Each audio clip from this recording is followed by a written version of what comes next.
Vamos a hablar de la sociología de la educación. ¿Qué entendemos por la sociología de la educación?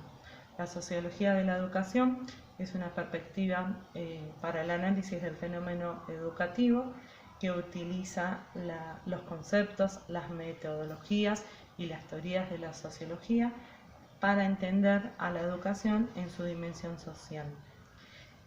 Su preocupación central está basada en el contexto social de la educación. Esto ha dado una fuerte énfasis tanto en la educación formal como en la no formal. Se ha nutrido de aportes de sociólogos, pedagogos, psicólogos, antropólogos y economistas, constituyendo así un campo interdisciplinario.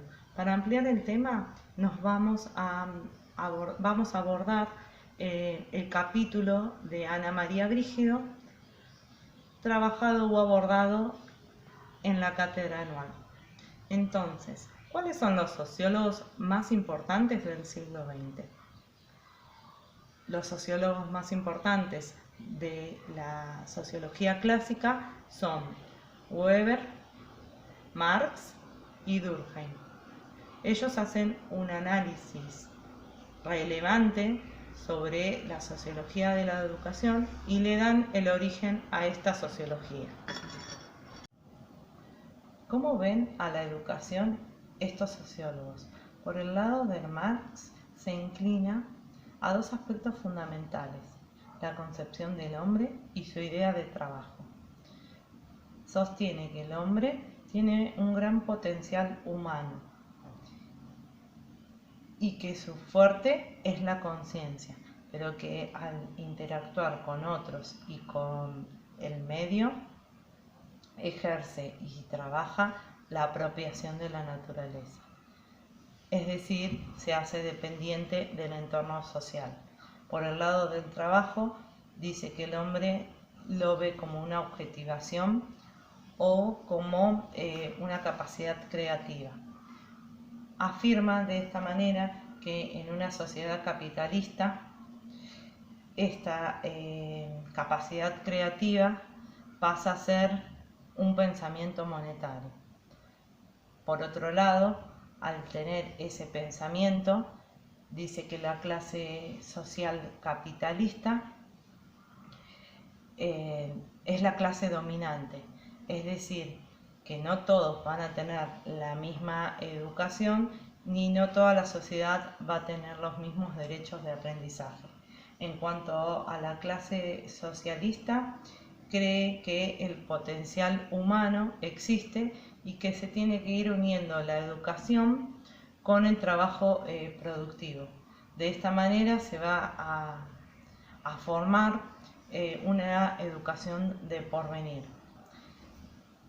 Piensa que la educación socialista está formada por el intelectual educativo, por la educación física, que sería el entrenamiento militar, y por el adiestramiento tecnológico. Por otro lado, cuando se refiere a la relación que existe entre el Estado, la escuela y la Iglesia, sostiene que el Estado y el gobierno trabajan de formas separadas y que la escuela, por más de cumplir un rol estatal, no está bajo el control del gobierno, y rechaza la idea de una educación popular a cargo del Estado. Sobre los contenidos de enseñanza, define a la objetividad, es decir, que las materias no deben ser enseñadas bajo el punto de vista de clase social ni por intermedio de los partidos. Durkheim sostiene que el fenómeno educativo puede ser objeto de una ciencia empírica y por eso la bautiza como ciencia de la educación. Su idea sobre educación pertenece a la relación que existe entre la sociedad y el individuo. Afirma que la sociedad y el individuo se preceden mutuamente, es decir, que se necesitan mutuamente, pero la sociedad es quien le marca las pautas al individuo. Para cumplir esta acción, la sociedad utiliza un mecanismo y este mecanismo es la educación, quien va a formar al individuo como un ser social, de acuerdo a las necesidades que exista en esa sociedad. Remarca Durkheim que para él la educación es una ciencia porque